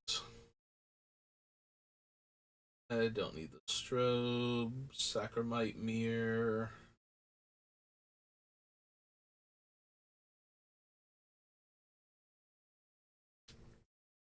Does the top card of their library. If it's a creature card, that player puts that card into the graveyard, and arrow becomes a copy of that card.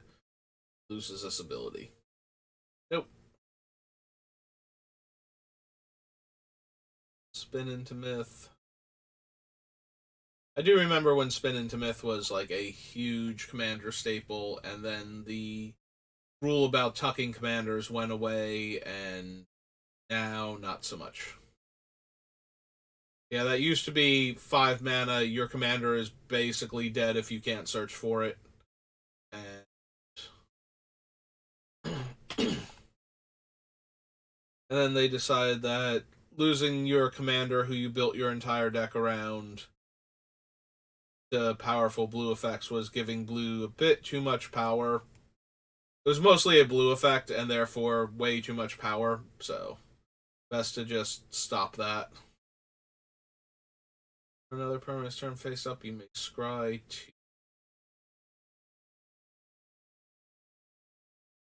Don't think Aether Mage, even though it can Wizard Cycle. Also, don't think we need Talaria West for anything yet. If we wind up with a lot of good 0-drop spells and or powerful lands that we want to tutor for, then maybe. There's Venser. Probably don't need Venser. He doesn't seem like he's at his best in this deck.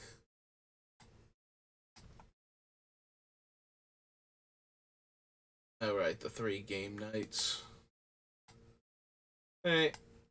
What are the 3 mythics again? One of them makes Thopters and can draw us cards.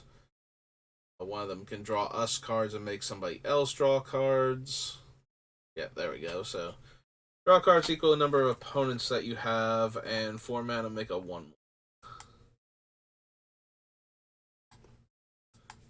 Second game night is... And this is the one that we draw 3 and an opponent draws 1. I don't think the casting cost actually merited that effect.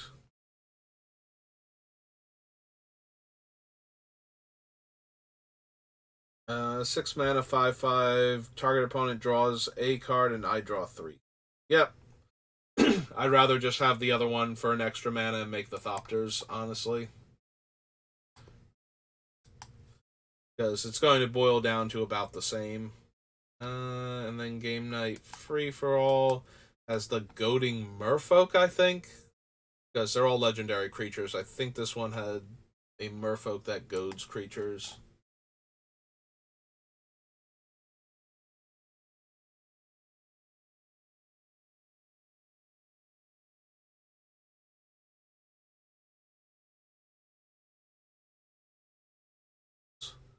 Go target creature. Whenever that creature attacks one or more of your opponents this turn, you draw a card.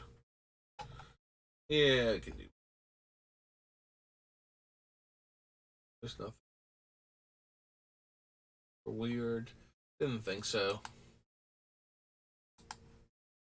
Alright, so that's game night. On to Gate Crash. I don't think we need the Angler Turtle that makes everybody have to attack.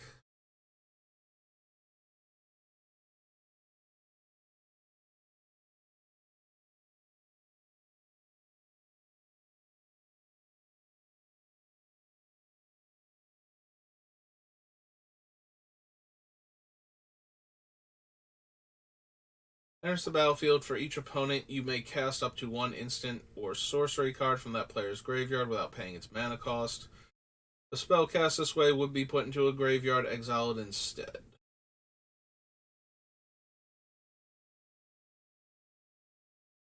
Yeah, unfortunately, we have to cast Enter the Infinite before um the Great Synthesis Chapter 3, or we wouldn't get to do the cool thing with it, so I'm going to go with no. As funny as it would be.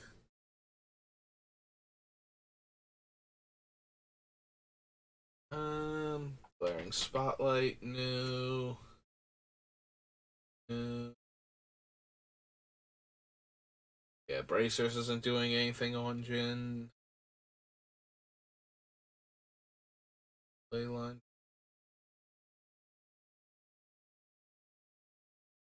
Metropolis Sprite.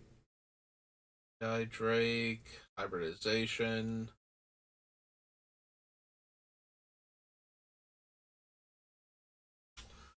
Hybridization isn't terrible because we're giving them a non-Phyrexian that can then be bounced pretty easily.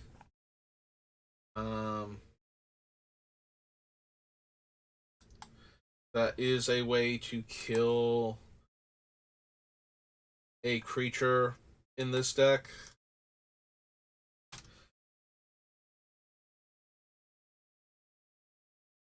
But hybrid is Asian. Blue, and it's an instant. We might not wind up running it. We might run other stuff that deals with creatures, but turning it into a 3/3 that's about to get bounced means that we don't have to deal with the comes into play effect. That's the primary reason why I would want something like hybridization, is so that we can kill the creature rather than giving it back to them at the time. Which, depending on what it is, doesn't necessarily mean that we've properly dealt with it, so.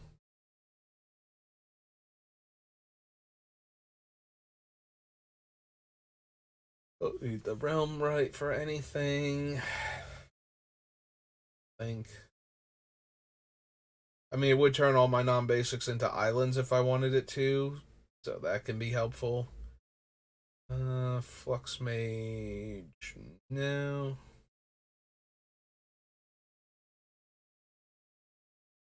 Target non-creature spell and draw a card. Think so.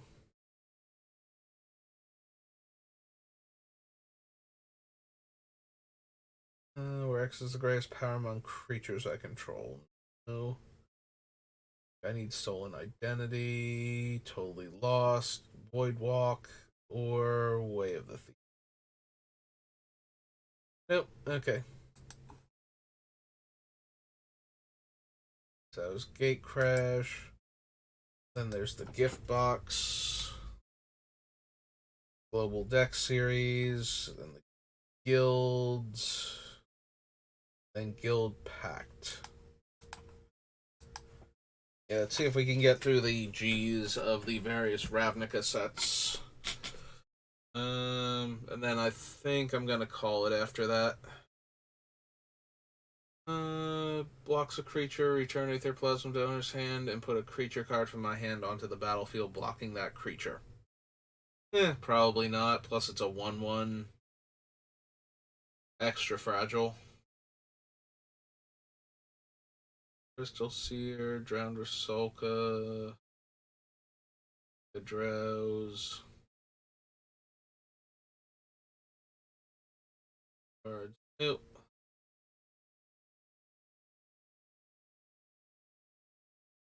Leyline.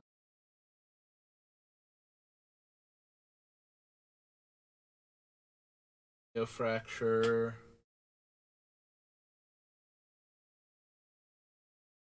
Clicking. Heal, no. Boggle, probably not. Sky Swallower, Steam Core Weird, can't be run. Go to the High Flyer. Token Maker.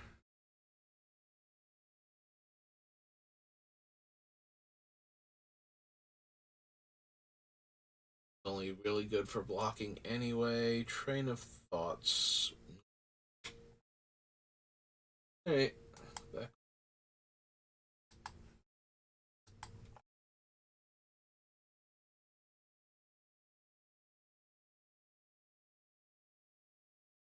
Guilds of Ravnica. Then we are on. I suppose we could grab Merchant Scroll from Homelands real quick while we're here. But first, Guilds of Ravnica. Anything. Capture Sphere, no. Chemster's Insight, no. Die, Surveil 2.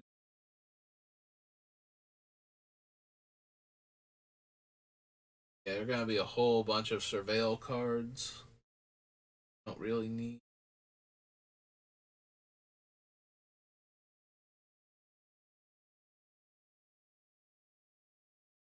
Guild Summit. Leapfrog, Maximize Altitude, Mission Briefing. Mystic, we've already shot down. Veil Sprite. Spell Adept.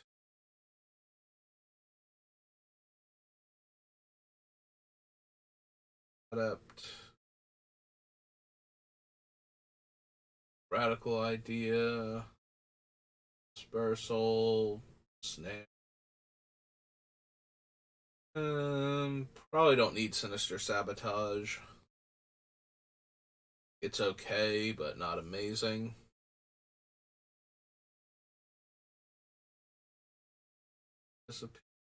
Mesmerist, Wall of Mist, Watcher, no, and Grab. Alright, so that was Guilds, Homelands.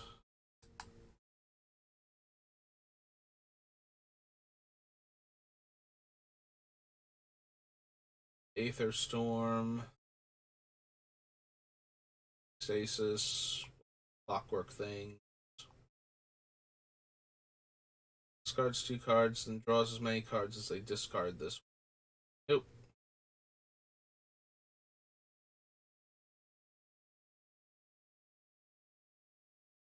Relapse, there's Merchant Scroll.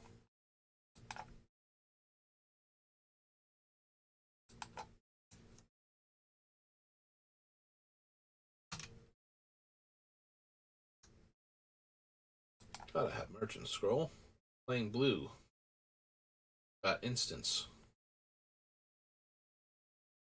And, yep, that'll for ends unsurprisingly. And what it was, Hour of Devastation, and then we're out of the H's as well. Burn through those other ones pretty quickly. The Abandoned Sarcophagus. Other target attacking creature gains flying. No.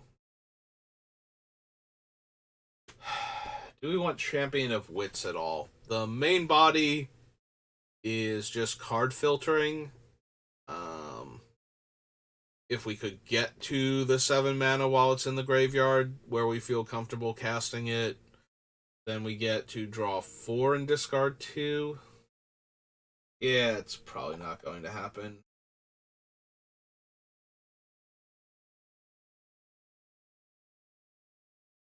Failing Winds. Survivor. Think we need the deserts. Well, specifically the blue desert. Like, it's possible we can put cards like that in there, but then there are a bunch of tap lands. Don't think we need them. Our goal is to have enough card drawing where we shouldn't need our lands to be able to turn into other cards in order for us to get out from underneath, like, drawing too many lands or something. Gift. Or Hour. Yeah. Gift and Hour are both making eternalized tokens of our creatures, and I don't think we need that because they'll just get bounced back to our hand and cease to exist, and that's not going to be fun. Last word, no.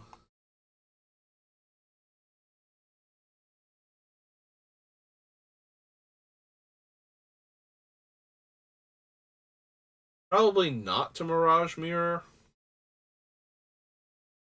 It could become a copy of Great Synthesis, like during our upkeep, and then it would get to our um, main phase, and it would trigger, and we would get to do the thing. So if Great Synthesis is about to go to chapter 3 and we copy and we get chapter 1, we would get to draw all those extra cards first.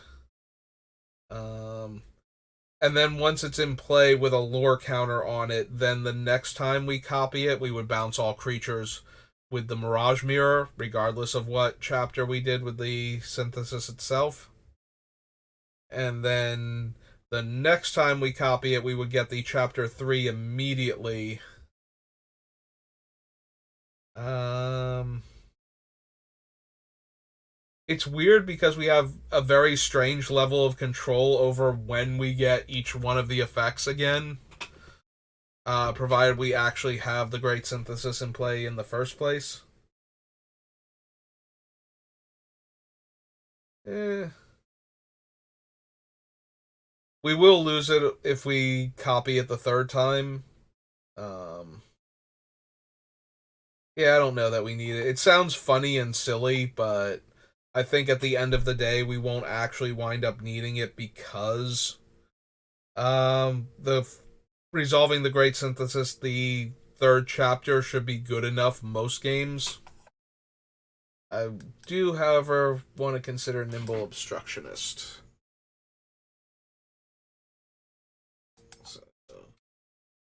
So, Obstruction.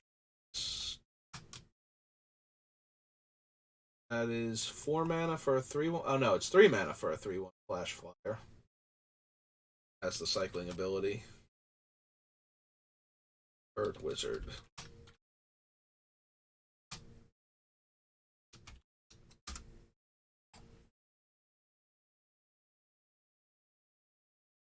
Sphinx. Okay, that was the one. Oh, whenever you discard, gets -2 power. Oh. Riddle Form.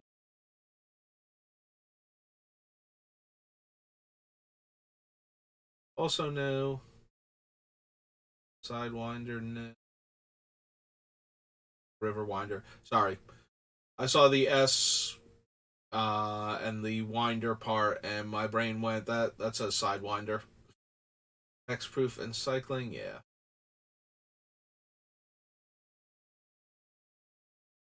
Supreme Will. So anyway, Swarm Intelligence. This is one of those cards where I would be more interested in cheating it out with the Great Synthesis and then copying all of my spells than trying to get into play before the synthesis so I could copy the ones we're getting for free, and that makes me want to not bother. Being honest. I don't need the Cryosphinx. Quenchable Thirst. No, the Vizier or the Wall. Okay. So we made it through a whole bunch of sets thanks to Jin being monocolored. So we stopped at Hour of Devastation.